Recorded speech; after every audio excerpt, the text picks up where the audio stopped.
Bismillahirrahmanirrahim. Assalamualaikum warahmatullahi wabarakatuh. Selamat pagi, salam sejahtera untuk kita semua, Bapak Ibu yang saya hormati, dan Pak Kepala Sekolah, Bapak Siaga yang saya hormati pula.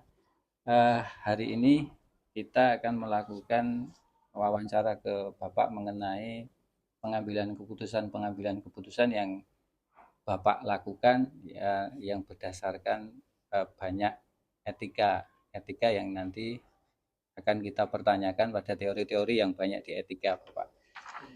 Yang pertama, ini saya akan mengajukan pertama untuk pertanyaannya, Pak. Ya. Selama ini dalam melakukan kegiatan Bapak sebagai seorang kepala sekolah di SMK Negeri 1 Surakarta ini, bagaimana Bapak dapat mengidentifikasi kasus-kasus yang merupakan sebuah dilema etika atau itu merupakan bujukan moral terhadap siswa di SMK yang Bapak pimpin selama ini? Monggo, Pak. Ya, terima kasih. Sebelumnya, Assalamualaikum warahmatullahi wabarakatuh. Waalaikumsalam. Bapak Ibu yang saya hormati, apa yang tadi disampaikan oleh Pak Baskoro tentang bagaimana saya selama ini untuk mengambil semacam keputusan untuk menyelesaikan suatu masalah, itu utamanya saya melakukan identifikasi dulu permasalahannya itu apa, kemudian juga kami cross check seberapa besar dampak dari permasalahan tersebut. Dan setelah itu barulah nanti kita akan mengambil suatu kebijakan yang jelas semuanya bermuara untuk kebaikan sekolah. Itu, Mas. Baik, itu pertanyaan pertama. Barangkali ada teman-teman yang lain bertanya. Untuk yang kedua, Bapak, bagaimana Bapak menjalankan pengambilan keputusan di sekolah, terutama untuk kasus-kasus di mana ada dua kepentingan yang sama-sama benar atau sama-sama mengandung nilai kebajikan? Nah, untuk kasus-kasus semacam itu biasanya atau yang saya lakukan setelah tahu dari identifikasi tersebut, maka kita mencari langkah-langkah yang akan kita ambil. Karena itu misalnya sama-sama benar, itu berarti masuk dalam kategori dilema etika itu. Nah, itu kita berpedoman ya, pada aturan-aturan yang berlaku, baik itu yang sudah menjadi kesepakatan di sekolah kita maupun aturan-aturan yang ada di atasan kita, dalam hal ini mungkin dari dinas atau dari yang di bawahnya. Jadi seperti itu. Jadi pedomannya pada aturan-aturannya gitu. Oke, baik Bapak. Untuk pertanyaan selanjutnya, Pak Siaga, langkah-langkah atau prosedur seperti apa Pak yang biasa Bapak lakukan selama ini, Pak Siaga? Ya, langkah-langkah yang saya ambil untuk menyelesaikan permasalahan itu seperti yang saya sampaikan tadi di awal. Intinya kita identifikasi dulu ya, permasalahan itu permasalahan apa. Kemudian yang kedua, setelah tahu kita cross check kebenaran dari permasalahan itu, apa benar-benar masalah itu ada atau tidak ya. Kalau memang ada dan itu segera diselesaikan, nah kita mulai memilih langkah-langkah ya yang selama ini saya pilih.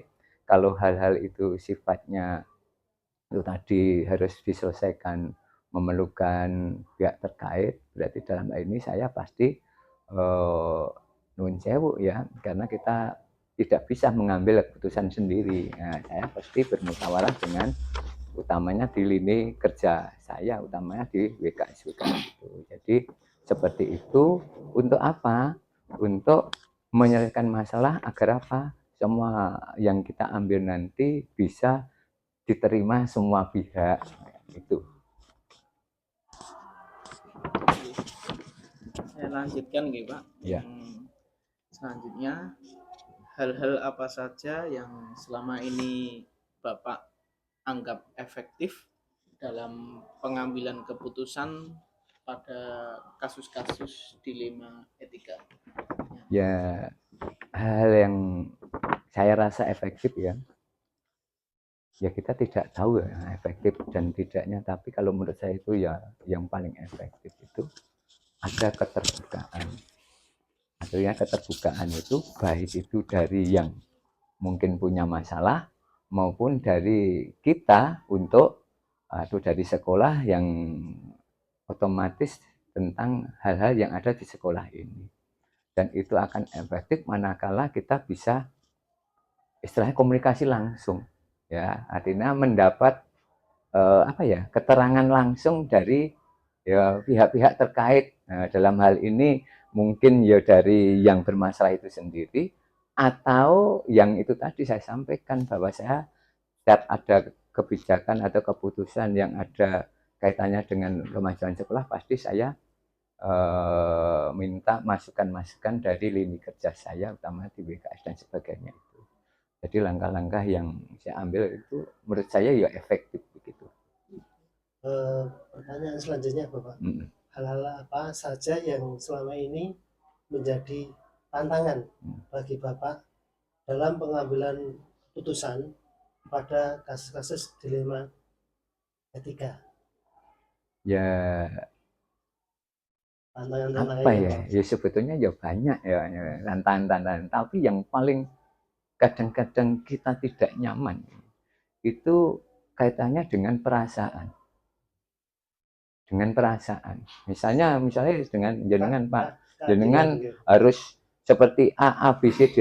Dari dengan perasaan saya itu tidak tega kalau harus mengambil suatu keputusan yang mungkin jenengan itu mendapat misalnya katakanlah teguran atau hukuman, dan itu tidak tega sebetulnya. Tapi ya mau tidak mau kan kita harus melaksanakan, walaupun itu sok-sok ya perasaan saya itu ada ya mesake kasihan gitu loh.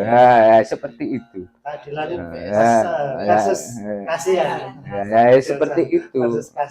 Tapi itu perlu yang jenengan semua tahu, ya bisa dianu semua agar apa?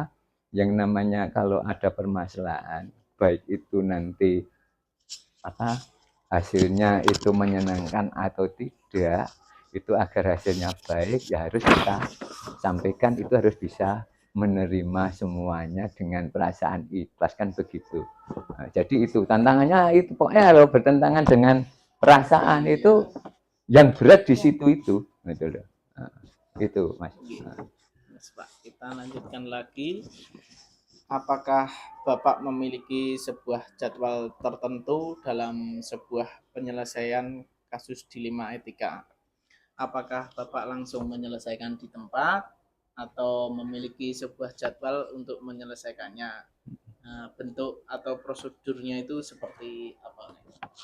Ya, kalau yang namanya menyelesaikan masalah itu kan sangat fleksibel ya, fleksibel. Kita lihat bobot permasalahannya. Nah, kalau memang kita bisa menyelesaikan saat itu juga, ya kita selesaikan saat itu juga. Karena kalau permasalahan itu dibiarkan berlarut, itu kan efeknya juga tidak baik. Tapi kalau memang permasalahannya tidak bisa diselesaikan saat itu juga dan perlu mungkin keterlibatan yang lain-lain, ya mungkin bisa diselesaikan beberapa waktu. Dan masalah waktu itu saya untuk apa itu tadi jadwal itu kok saya tidak pernah melakukan seperti itu, fleksibel saja. Manakala mereka sudah rela semua dan siap untuk menyelesaikan masalah, ya mari kita selesaikan bareng-bareng permasalahan itu. Jadi masalah waktu itu fleksibel lah, ya, tergantung situasinya. Iya gitu. Oke, itu Pak, Bapak. Pertanyaan selanjutnya yang bisa kita ajukan adalah faktor apa yang selama ini mempermudah Bapak dalam pengambilan keputusan. Jadi ketika ada sebuah kasus, kemudian Bapak akan mengambil keputusan yang paling mudah ketika Bapak mau memutuskan itu apa? Apakah karena bantuan seseorang atau karena informasi dari seseorang atau apa? Pertanyaannya begitu. Ya, itu kalau yang selama ini saya alami itu hal-hal yang artinya mudah itu kan kasus sudah selesai, ya toh. Itu manakala yang nun sewu bermasalah itu ya nun sewu sudah memberikan informasi, kemudian kalau sudah tahu bahwa apa yang mungkin dilakukan, apa mungkin yang diinginkan itu salah, menyadari, ya, kemudian akhirnya oh bisa menyesuaikan dengan kebijakan-kebijakan yang ada di sekolah. Itu selama ini yang saya alami teman-teman di SMK 1 ini utamanya itu hampir semuanya seperti itu. Jadi kalau Bapak Ibu guru misalnya punya problem diberi penjelasan, kemudian cepat mengerti dan itu cepat selesai. Terus kemudian yang memudahkannya lain juga informasi-informasi dari itu tadi, misalnya saya dulu dengan lini kerja atau ya kan itu apa masukan-masukannya. Tapi yang paling mudah sendiri itu tadi kalau kebetulan informasi yang bersangkutan itu sudah menyampaikan dan siap menerima dan diberi pengertian sudah bisa mengerti dan bisa menerima lah itu yang saya harapkan memang seperti itu gitu Mas. Ya Bapak, dari semua hal yang telah Bapak sampaikan tadi, pembelajaran apa yang dapat Bapak ambil dari pengalaman mengambil keputusan dilema etika? Ya pengalaman-pengalaman yang saya ambil itu ternyata sebagai pimpinan ya mungkin besok Bapak Ibu juga mengalami seperti itu dalam memutuskan suatu hal itu ternyata kita tidak bisa nun sewu punya argumen sendiri. Perlu masukan dari pihak lain. Dalam hal ini syukur-syukur pihak yang terkait bisa, tapi akan lebih baik lagi banyak memberi masukan atau menyerap informasi-informasi dari sumber-sumber lain agar apa nanti dalam mengambil keputusan itu tidak ya mungkin coro kasar iki salah. Artinya salah berarti yang bersangkutan mungkin menerimanya itu dengan rasa tidak nyaman atau tidak ikhlas kan begitu. Jadi seperti itu. Maka saya juga pesan jenengan, nah, maka kerjasama kemudian keterbukaan semua itu perlu ya, agar apa? Agar dalam menyikapi hal-hal yang mungkin ya tadi menyimpang ya. Jadi masalah ya berarti menyimpang itu nanti kita bisa selesaikan bersama-sama. Jadi tidak dari saya sendiri itu. Baik Pak, kiranya sudah cukup banyak pertanyaan yang kami ajukan ke Bapak Siaga selaku Kepala Sekolah SMK Negeri 1 Surakarta.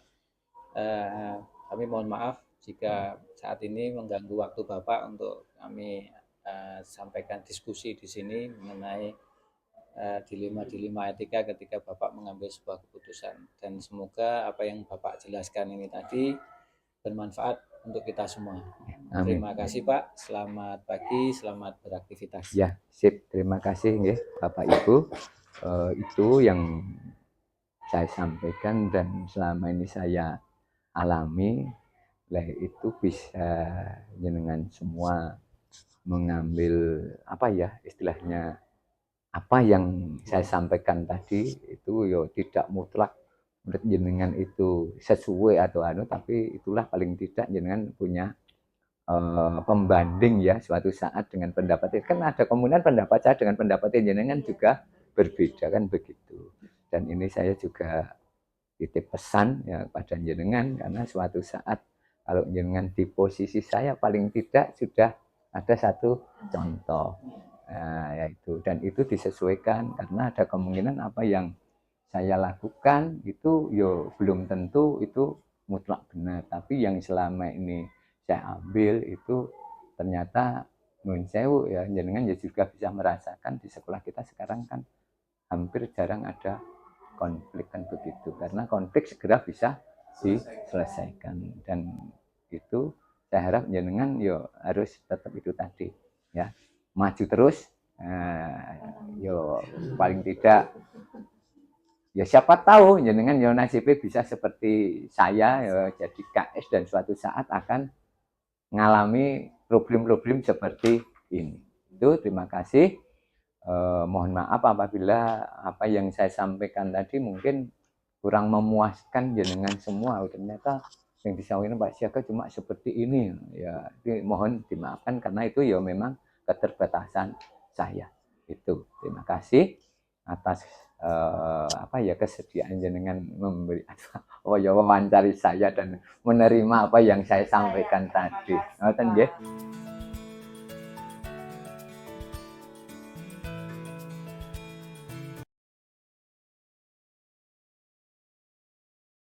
Assalamualaikum warahmatullahi wabarakatuh. Alhamdulillah setelah melaksanakan wawancara kepada pimpinan sekolah, kepada Bapak sekolah kami dari SMK Negeri 1 Surakarta, Bapak Dr. Andes Siaga Purnomo, saya telah menganalisis jawaban pertanyaan wawancara saya kepada Bapak Kepala Sekolah. Yang pertama, apa yang selama ini dilakukan pimpinan sekolah, praktik apa yang selama ini dijalankan. Ya, selain sebagai pemimpin sekolah, pemimpin pembelajaran, kepala sekolah juga sebagai pengambil keputusan baik bersifat dilema etika maupun bersifat rujukan moral. Nah, di sekolah sini Bapak Kepala Sekolah, Bapak Dr. Andes Siaga Purnomo sudah melakukan tugas dengan baik dengan mengedepankan pengambilan keputusan yang baik. Pertanyaan kedua, analisis praktik pengambilan keputusan dilema etika tersebut dari Bapak Kepala Sekolah dan kaitkan dengan pengetahuan saya sendiri tentang 4 paradigma, 3 prinsip, dan 9 langkah pengujian. Dari Bapak Kepala Sekolah, Bapak Siaga Purnomo yang saya wawancarai tadi, melakukan pengambilan keputusan terhadap kasus dilema etika dengan menggunakan dan mempertimbangkan salah satu 4 paradigma yang beliau lakukan berdasar rasa keadilan dan rasa kasihan, dan menggunakan prinsip berbasis rasa peduli dalam mengambil keputusan. Sudah menggunakan 9 langkah pengujian sebelum mengambil keputusan. Dan dari hasil wawancara tersebut, Bapak Siaga dalam mengambil keputusan yang pertama dilakukan adalah mengidentifikasi masalah. Nah, selanjutnya beliau akan berdiskusi dengan seluruh komponen sekolah, dengan lini kerja dari wakil-wakil kepala sekolah dan kepala jurusan. Nah, dan mengedepankan pengambilan keputusan yang berpihak pada siswa dengan bijaksana dan bertanggung jawab. Tetapi kalau jika ada kasus dilema etika dengan Bapak Ibu guru, akan mengedepankan rasa kepedulian dan kasihan tersebut dengan prinsip berbasis rasa peduli.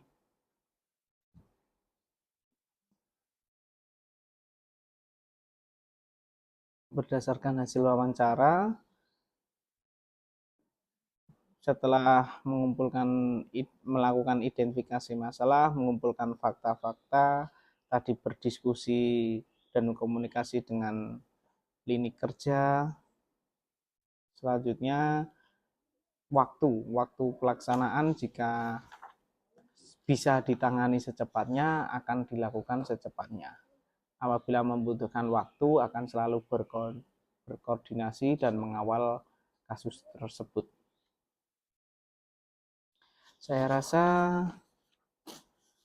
sudah sangat baik Bapak Kepala Sekolah dalam pengambilan keputusan. Sudah menggunakan 4 paradigma, 3 prinsip pengambilan keputusan, dan melakukan 9 langkah pengambilan dan pengujian keputusan. Dan rencana ke depan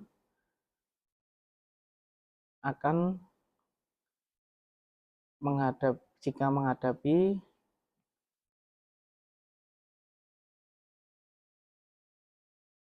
yang setelah melakukan kolaborasi dengan berbagai lini tadi, akan meminta masukan dari pihak lain.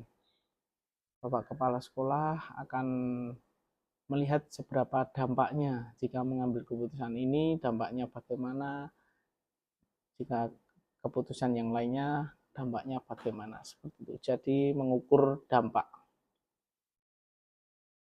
Jika saya sendiri akan menerapkan pengambilan keputusan dilema etika di lingkungan saya, pada murid-murid saya dan guru lain, saya akan menerapkan 9 langkah keputusan tersebut. Setiap permasalahan dilema etika, baik berhadapan dengan murid, berhadapan masalah dengan murid, kolega guru, atau maupun yang lain, saya akan mengambil keputusan sesuai 9 langkah pengambilan keputusan yang sudah saya pelajari dengan menggunakan 4 prinsip dan 4 paradigma dan 3 prinsip pengambilan keputusan. Terima kasih.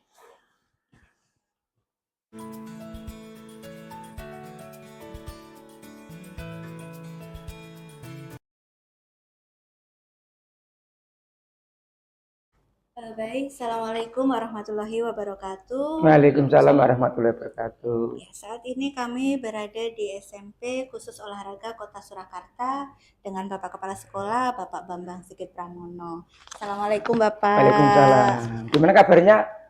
Ini Alhamdulillah masih kita muda-muda baik, semua, Bapak. calon-calon pemimpin bangsa. Ya, besok Alhamdulillah. doakan jadi kepala sekolah semua. Ya. Amin Bapak, terima kasih. Gimana? Yang Bapak. bisa saya bantu, monggo. Jadi Bapak, kami mohon izin untuk memperkenalkan diri terlebih dahulu. Saya Nur Afidah Pujiningsih. Panggilannya? Saya Pipit Bapak. Pipit. J. Namanya? Nur Afidah. Tak kira Bu Sinur gitu ya. Oh, Bu Bu Pipit. Nur boleh Bapak, Bu Pipit juga boleh. Saya Muhammad Fakih, Pak. Namanya Fakih. Mas Paki. Kalau saya Mugianto, Pak. Oh gitu. Yang paling muda sendiri Mas Mugianto. J paling muda Bapak. Jadi kebetulan J, kami dari SMK Negeri 1 Surakarta Bapak. Jadi mohon maaf Bapak, kami mengganggu waktunya hari ini. Kami bermaksud untuk mengadakan wawancara tentang pengambilan keputusan berbasis nilai-nilai kebajikan universal dari materi dilema etika. Gitu. Mohon waktunya aja Bapak. Monggo. Oke, baik ya. Gimana Bapak untuk SMP Khusus Olahraga hari ini Bapak? Apakah semua aktivitas berjalan lancar hari ini Bapak? Ya alhamdulillah dari pagi itu kan anak-anak kalau di sini dikala orang lain masih tidur. Iya. Setengah 6 kan anak murid saya sudah latihan. Iya, sudah latihan tadi pagi, terus nanti sampai jam 8, setelah jam 8 mereka mandi. Kan ada yang latihan di sini, ada yang di luar. Yang di luarnya kan kayak sepak bola, voli, renang kan nggak ada di sini. Hanya di sana. Setelah nanti sampai di sini jam 8, mereka mandi, jam 9 sudah pelajaran. Terus habis itu siang itu sholat duhur berjamaah. Kalau ini kan hari Jumat. Kalau sholat duhur berjamaah itu kalau di sini memang walaupun sekolah raga tapi beda dengan yang lain. Jadi azan, iqomah sama kultumnya itu murid di sini sendiri, bayangkan. Iya. Ini murid olahraga itu Luar ya. biasa sekali ya Pak. Iya, bisa kultum, bisa ya. Itu sudah. Nanti habis itu baris di sini, terus jalan kaki ke bekas SMP 5, makan di sana. Makanya kan kayak alat militer itu baris ini ada waktunya begitu ada. ya Bapak. Jadi memang diatur. Ya, jadi kalau kepengen simulasi cara makan prasmanan nggak usah jauh-jauh, sini aja. Siap Bapak. Nanti habis ini tadi kalau hari Jumat habis ini biasanya kan ekstra pramuka ini Sementara off dulu, ini anak-anak langsung menuju ke view-view untuk latihannya. Iya. Ya. Ada yang langsung, ada yang pulang dulu kan banyak dijemput orang tua kesini. Ada yang langsung tuh biasanya nanti diantar dari kita kan ada 2 bis. Kalau pagi dari sini jemput bawa sini, kalau siang dari sini ngantar ke venue-venue yang memang orang tuanya tidak ngantar gitu. Nanti kalau sudah itu bisnya kembali, nanti sore orang tuanya jemput gitu. Itu setiap hari. Setiap hari jadi berangkat jam 5:30, pulang jam 5:30. Habis olahraga harusnya istirahat pelajaran. Habis pelajaran olahraga lagi. Kalau malam tidak ada VR di SKO haram.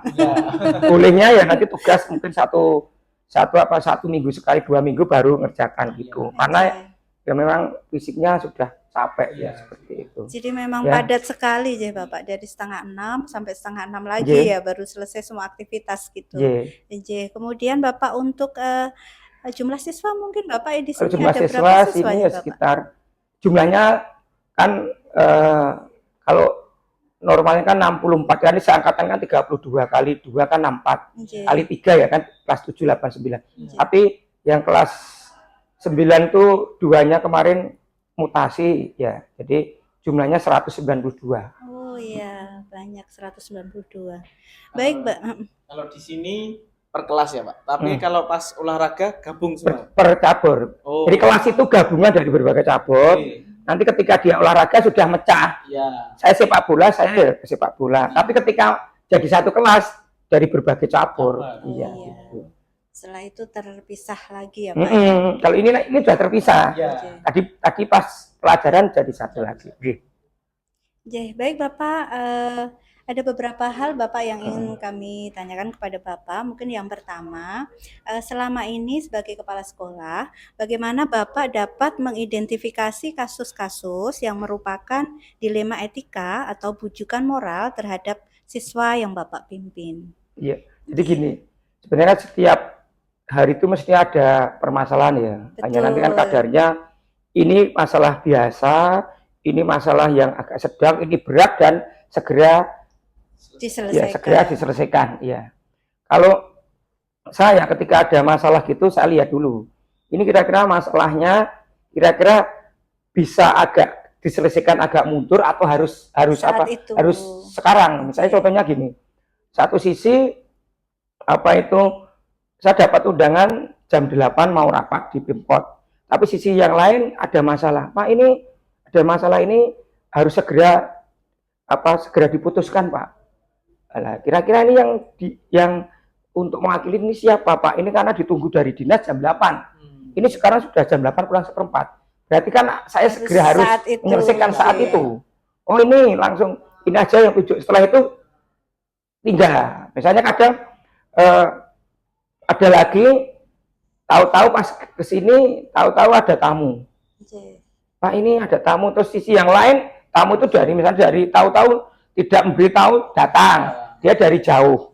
Ya, dari jauh. Kemudian satu sisi kan mereka kan saya juga harus punya kepentingan dinas. Itu kan dan dinas itu tidak boleh mewakilkan. Nah, itu kan tidak bisa. Saya kan juga harus menghormati tamu itu. Nah, biasanya kalau ada kasus itu gini aja. Saya identifikasi, oh ini Pak terima dulu aja ya.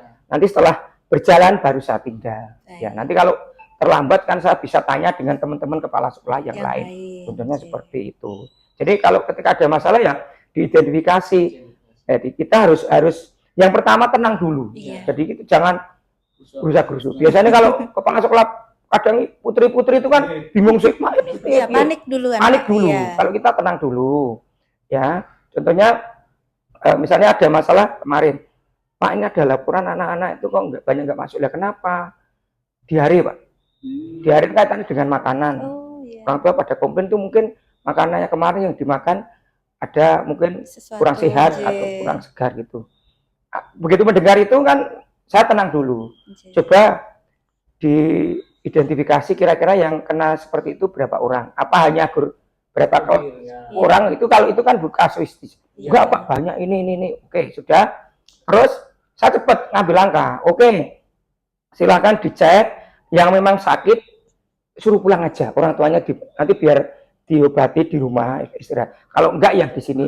Nah setelah itu saya baru tahap berikutnya, cateringnya saya panggil, ditanya dan sebagainya. Contoh ya, kalau nggak biasa kan bingung lah nanti sakitnya gimana. Kalau saya tenang dulu, lihat dulu kasusnya, apakah benar-benar memang sebagian besar hanya beberapa.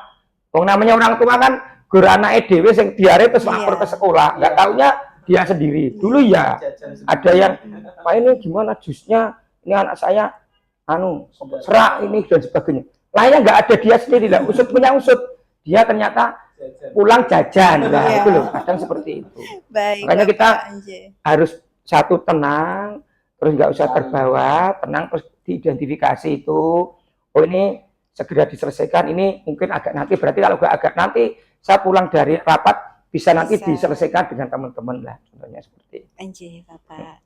Baik, kemudian Bapak, bagaimana Bapak menjalankan pengambilan keputusan di sekolah, Pak? Jadi terutama untuk kasus-kasus di mana ada dua kepentingan yang sama-sama benar atau sama-sama mengandung nilai kebajikan, Bapak Anje. Ini dulu saya dulu sebelum sini pernah ngalami seperti itu. Jadi kasusnya ada seorang anak itu dia itu selalu mewakili sekolah. Orang tuanya juga komite sekolah. Itu kan juga kebajikan. Nah, itu. Kemudian satu sisi suatu saat dia pernah berbuat yang tidak baik. Di kelasnya dia itu sebenarnya ya bawa minuman yang tidak, dia bisa nebak sendirilah gitu. Terus saya nggak tahu apakah memang dia itu benar-benar minum atau enggak gitu. Terus sampai ke mana-mana. Terus di sekolah punya kadang-kadang dia punya kebiasaan seperti itulah. Saya kan bingung. Ini masalah orang tuanya banyak yang nuntut, Pak ini harus nggak boleh di kelas ini dan sebagainya. Kebanyakan orang tua kan gitu. Nah, saya kan juga harus bingung. Ini kebaikannya dia selalu menyumbang juara, orang tuanya komite, tapi satu sisi ada permasalahan itu. Ya kan saya harus memutuskan. Kalau saya langsung tak ambil sisi moralnya. Kalau sisi moralnya itu ya sudah, berarti resikonya anak tersebut harus mutasi. Tak minta, Pak, Bu, mohon karena penjenengan sudah tahu masalahnya, karena untuk jaga semuanya, ya monggo nanti untuk bisa mutasi ke sekolah lain. Nanti siapa tahu putra penjenengan bisa lebih baik. Nah, contohnya seperti itu. Itu benar. Kalau di sini lagi, satu sisi menurut saya ikut seleksi persis junior diterima. Nah, ketika diterima konsekuensinya dia selama 2 minggu TC itu dia pagi sampai jam 11 baru selesai. Tapi kalau sini kan pelajarannya mulai jam 9. Ya kan dilema. Kalau itu kan dia dia ikut sepak bola karena dia atlet. Dia sudah termasuk terpilih seleksinya ketat. Sisi yang lain dia sebagai pelajar kan harus mengikuti pelajaran sesuai dengan waktunya. Itu kan juga dilema. Tapi saya itu basicnya memang di sini olahraga ya, saya utamakan olahraga. Yang 2 jam itu kekurangannya, yang ketinggalannya, nanti kan bisa minta tugas dari gurunya, bisa dikerjakan, tidak malamnya tapi mungkin seminggu sekali bisa ngerjakan lah. Itu kan sama dilema kebaikan. Tapi kan kita harus memutuskan memang itu harus dipilih salah satu, dan saya dianggap memang yang dipilih yang terbaik. Kalau bisa dua-duanya tidak saling merugikan, tapi menguntungkan gitu. Kemudian Bapak, selanjutnya adalah mungkin langkah-langkah atau prosedur seperti apa yang biasa Bapak lakukan selama ini, Pak Bambang? Ya, ketika ada masalah itu biasanya kalau saya nggak tahu kan lewat temen terus lapor. Kemudian kalau lapor itu saya analisis dulu. Oh iya, terima kasih. Jadi saya berpikir, berusaha tenang dulu. Kemudian kalau itu memang saya harus eksekusi saat itu, saya eksekusi. Tapi kalau memang waktunya agak mungkin nanti siang bisa atau apa, saya biasanya minta pertimbangan sama teman. Gini enaknya gimana? Oke, ya. Kalau memang kaitannya dengan kesiswaan, siswa ya saya kesiswaan. Kaitannya dengan misalnya, Pak ini contohnya gini. Pagi anak kan habis latihan mandi. Kan butuh air. Dan delalah pompanya itu rusak. Loh itu kan masalah, Iya.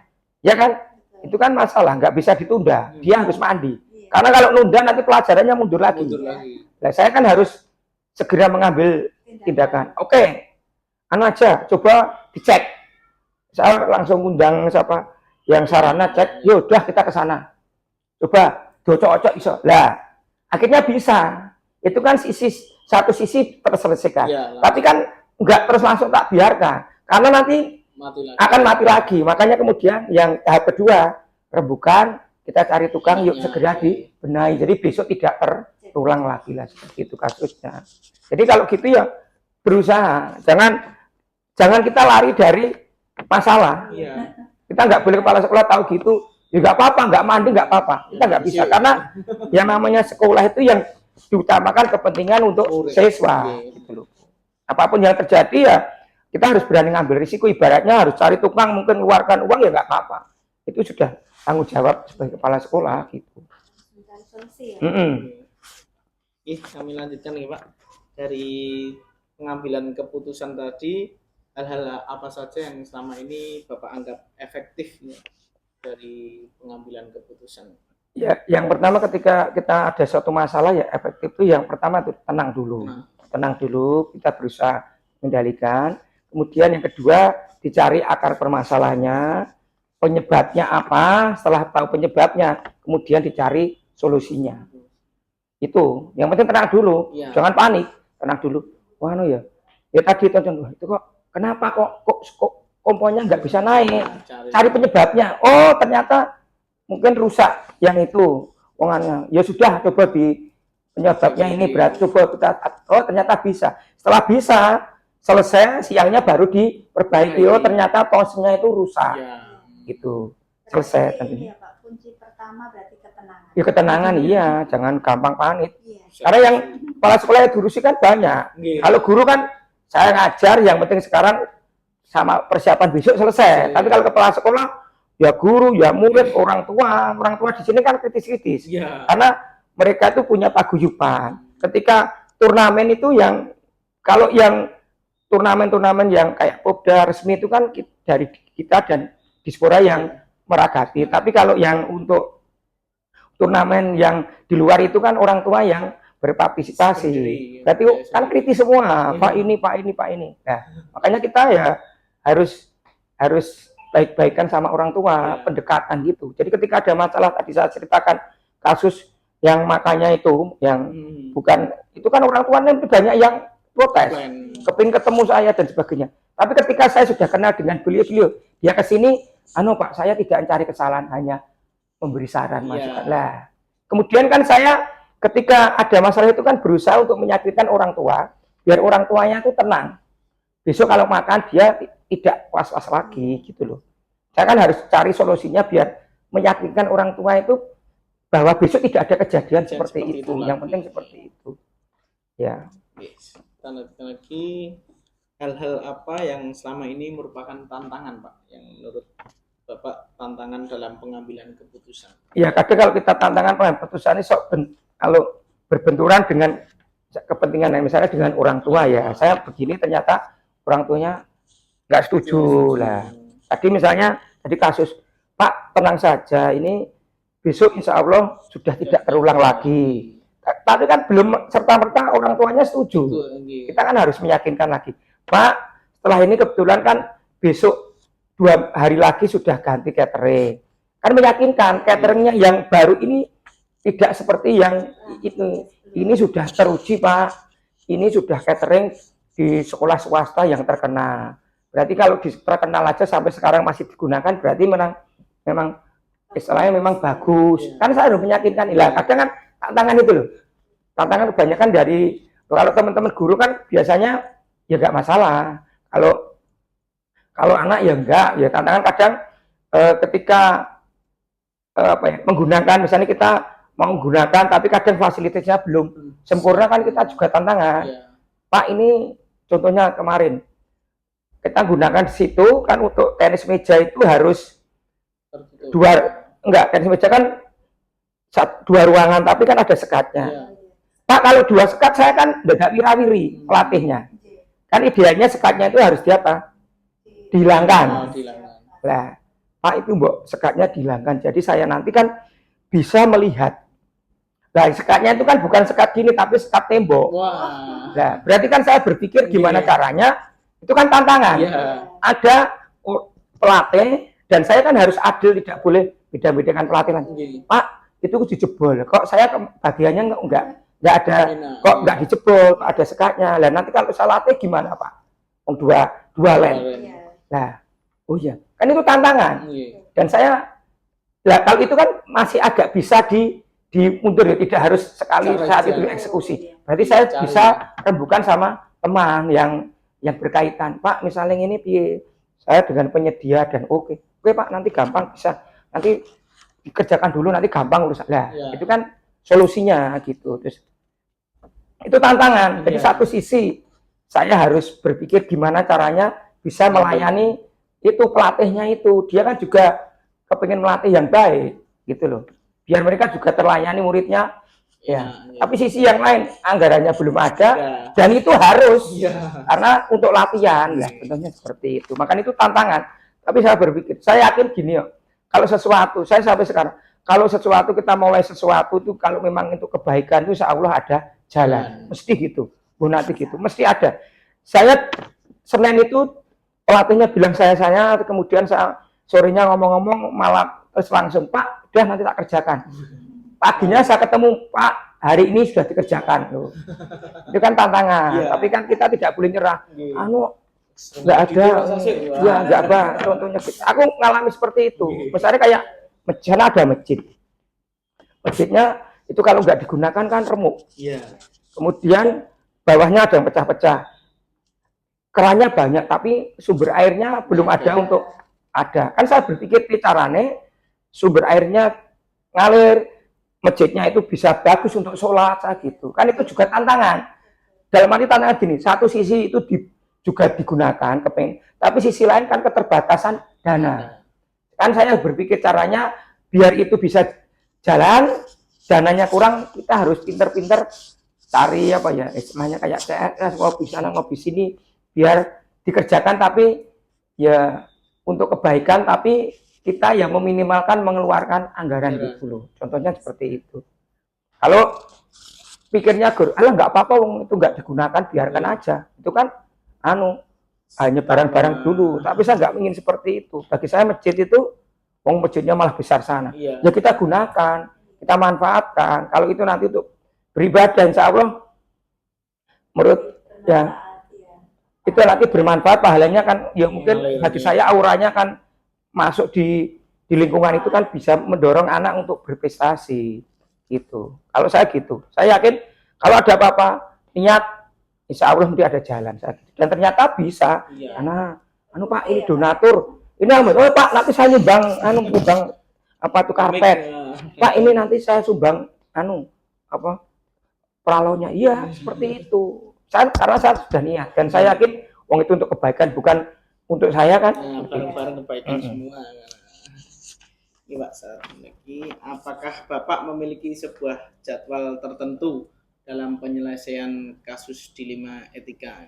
Kalau yang masalah-masalah yang urgen itu tidak ada, karena kan itu langsung segera. Tapi kalau misalnya ada masalah-masalah yang rutinitas, misalnya ada Pak laporan itu kerannya pada bocor semua, itu ya nanti biasanya saya jadwalkan besok atau lusa kita rapat untuk segera mencari penyelesaian. Tapi kalau yang memang kayak kasus sumur tadi ya nggak bisa tunggu situ ya, anak-anak nggak mandi. Tapi kalau itu kan bisa diakali, tolong ditutup dulu pakai plastik.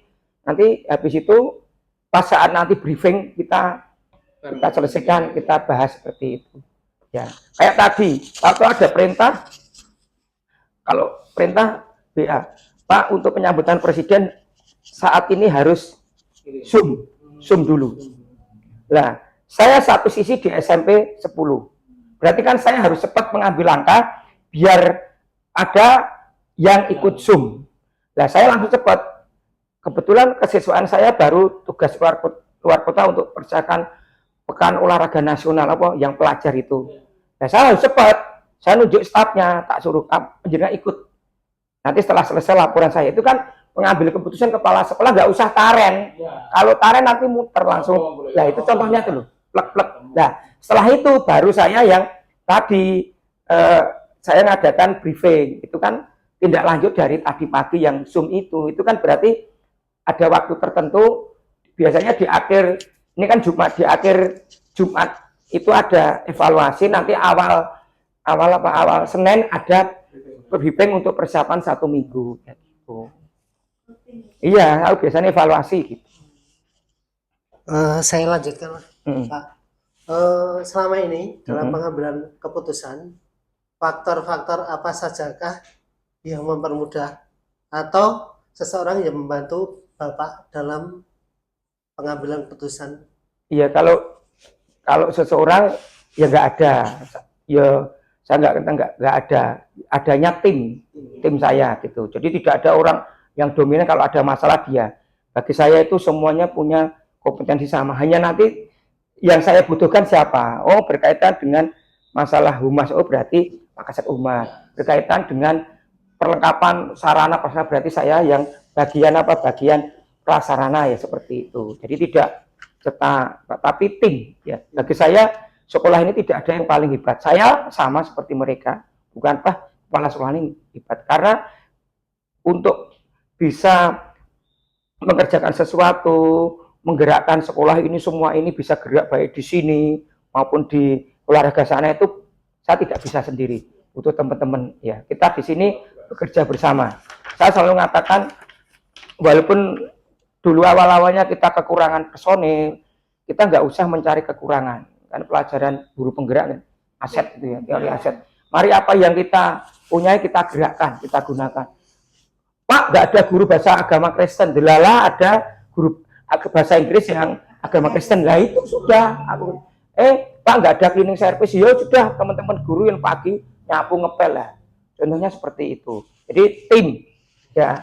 Jadi tidak ada seseorang yang, kalau faktornya ya, kalau ketika ada masalah, misalnya memang masalahnya saya melihat dari sisi, misalnya ada apa ya, dari sisi mungkin katanya berkaitan dengan pihak luar, eksternal atau yang intern. Oh, kalau ini memang masalahnya cukup, saya selalu bilang sama teman-teman, kalau penjaringan ada masalah, selesaikan di kelas ya sudah, nggak usah melibatkan BP sampai kepala sekolah. Saya kalau ini biar saya selesaikan, kayak kasus misalnya diare, kan saya tidak harus lapor ke dinas. Itu sudah saya selesaikan, sudah, orang tuanya sudah nerima ya sudah. Nah, contohnya seperti itu. Yang selanjutnya dan yang terakhir, Pak, dari semua hal yang telah disampaikan Bapak, pembelajaran apa yang dapat Bapak ambil dari pengalaman pengambilan keputusan tersebut? Ya, yang penting dalam setiap masalah itu, pembelajaran yang saya terima itu, setiap banyak masalah berarti akan menambah kita jadi dewasa. Karena dengan banyak, suatu saat ada masalah seperti itu kan kita langsung ya belajar, oh dhisik ngono, langsung paling hanya dimodifikasi seperti itu. Kemudian yang kedua, ketika ada masalah itu, kedewasaan seseorang itu sangat menentukan. Bukan dewasa dalam arti dari segi usia, enggak. Karena banyak yang usia tinggi karena dia itu tua, tapi karena dia terkungkung dalam sekolah saja merasa hebat. Itu kan sebenarnya seperti kotak dalam tempurung. Kata dalam tempurung. Dia merasa hebat, tapi ketika dia keluar nggak tahu apa-apa. Tapi beda mungkin ada teman penjenengan yang masih muda, tapi dia sering kegiatan. Ketika ada masalah di sekolah, dia tenang hadapi. Oh gini. Karena dia sudah berpengalaman gitu. Makanya kadang ada teman-teman guru-guru merasa senior di sekolahnya karena dia tuh ya itu nggak pernah kemana-mana, merasa paling hebat. Tapi ketika keluar aja kegiatan ilmiah aja dia bingung. Nah contohnya seperti itu. Jadi yang satu tadi pengalaman. Semakin kita banyak masalah itu membentuk kita lebih tenang, ya, lebih arif bijaksana, tidak gampang terbawa arus. Yang kedua, kita menjadi dewasa. Ketika kita dewasa, setiap menyelesaikan permasalahan itu insya Allah akan terselesai. Kemudian yang ketiga, ketenangan. Dan ketika kita menyelesaikan itu, jangan sampai ada yang merasa tersakiti. Ini, Tapi ini selesai, tapi ada pihak lain yang merasa Tersakiti. tidak, lah jangan sampai segitu. Kita win-win solution. Dan yang terakhir, berusaha jadi orang tuh selalu nguwong nih. Iya. Nguwong saya tuh di sini saya tidak pernah bedakan, Bu, wisata ya sama. Iya. Saya ketemu ya, gimana kabarnya? Wong ini gampang. Pak, Mas, piye kabarnya keluarganya? Sehat, Pak. Yayangnya gimana? Oh, biasanya, oh sehat ya. Sehat, iya. Itu aja sudah seneng. Iya. Kemarin nggak masuk, gimana Bu? Sekarang sudah sembuh, Pak. Itu nomor uang nih. Iya. Nah, kadang orang-orang yang seperti itu. Kemudian paling terakhir sekali, jadilah orang, terutama jadi pemimpin itu yang menjadi teladan. Teladan menjadi contoh. Iya. Sekarang jarang seorang pemimpin, mohon maaf ya, kepala sekolah yang jadi contoh. Dia kepengennya kan jaim. Semuanya dengan dia harus munduk-munduk. Iya. Sampai masuk ruang kepala sekolah aja pada takut. Ya toh? Iya. Nah, sampai segitu. Teladan itu yang kecil-kecil. Misalnya pas jalan selalu kita harus menjaga kebersihan. Kepala sekolah jalan depan kantornya ada sampah aja nggak mau ngambil. Nah, itu contoh seperti. Saya itu jujur saya nggak munafik. Saya itu kalau jalan, misalnya pas sampai sana ada sampah tak ambil. Saya kemarin pengalaman, saya itu jalan dengan, saya kan punya cleaning service ya, Iya. CS-nya 2. Iya. Dengan saya Mas ikut. Ada sampah ya tak ambil. Saya kan bisa aja nyuruh dulu. Iya. Saya yang di sini yang Betul, dituakan. betul. Tapi saya nggak mau, ya sudah. Karena sudah, lah contohnya itu. Jadi jangan hanya mengajak disiplin, tertib berpakaian, dia sendiri tidak pernah tertib, nggak pernah telat. Ya toh, contoh ya. Cari yang gitu kan sulit. Iya. Nah seperti itu. Makanya yang penting itu ya tidak hanya untuk kepala sekolah, untuk jenengan kan, ya jadilah teladan, muridnya bisa menjadi idola, tapi idola yang baik gitu ya. Gitu. Dan yakinnya setiap masalah mesti ada solusinya. Gitu. Itu aja. Baik Bapak. Jadi saya rasa kami cukup untuk wawancara hari ini, dan kami sekali lagi mengucapkan banyak terima kasih Bapak, dan mohon maaf Bapak ini ya mengganggu waktu Bapak. Jadi semoga sharing dari Bapak hari ini bisa bermanfaat tentu buat kami bertiga, dan tentu menginspirasi kami Pak ketika nanti kami menyelesaikan masalah-masalah khususnya dalam pembelajaran. Ya, terakhir ketika ketemu siswa yang bermasalah, ketika menyelesaikan tadi ya, saat kasih contoh ya, silakan di coaching dengan baik. Jangan jadikan dia lemah gitu, jangan dimarahi. Upayakan galilah dia biar menyelesaikan permasalahannya sendiri.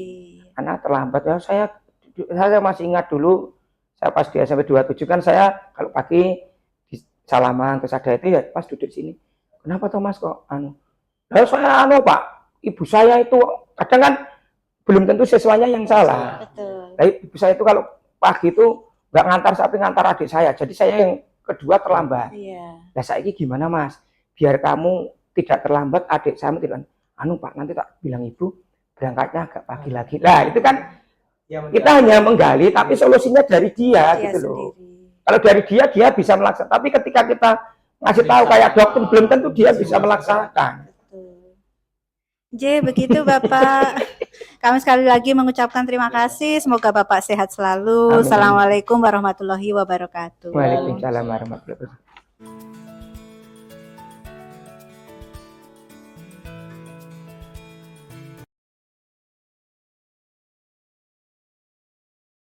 Assalamualaikum warahmatullahi wabarakatuh.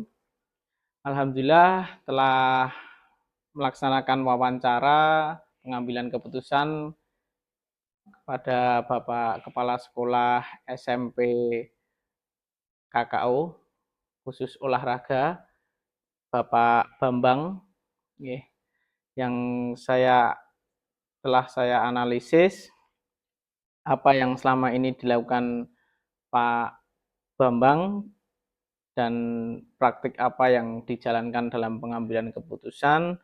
Pak Bambang melaksanakan atau mengambil keputusan dengan baik sekali, dengan ketenangan yang pertama yang diutamakan beliau, dengan ketenangan dan terus mengidentifikasi, mencari fakta-fakta, dan mengambil keputusan tanpa merugikan pihak lain. Selanjutnya, analisis praktik pengambilan keputusan dilema etika. Pak Bambang menggunakan salah satu paradigma, yaitu keadilan dengan kasihan. Selanjutnya prinsip yang digunakan prinsip berbasis peraturan.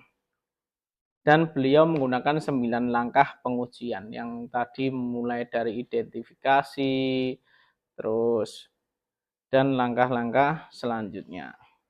Beliau juga menekankan pengambilan keputusan apabila bisa dilaksanakan secepatnya akan dilakukan pengambilan keputusan yang cepat, apabila tidak dapat diselesaikan akan berkomunikasi dengan tim beliau, dengan wakil-wakil kepala sekolah.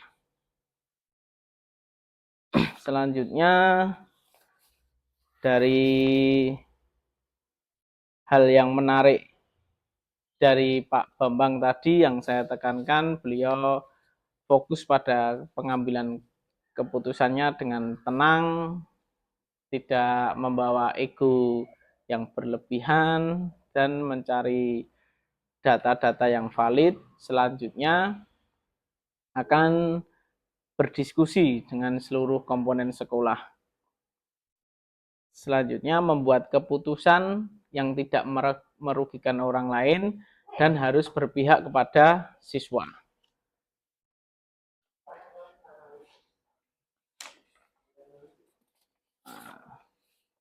Saya sendiri dari Pak Bambang akan sangat terinspirasi ya, ketenangan beliau, pengalaman beliau dalam melaksanakan atau menerapkan 9 langkah pengambilan keputusan.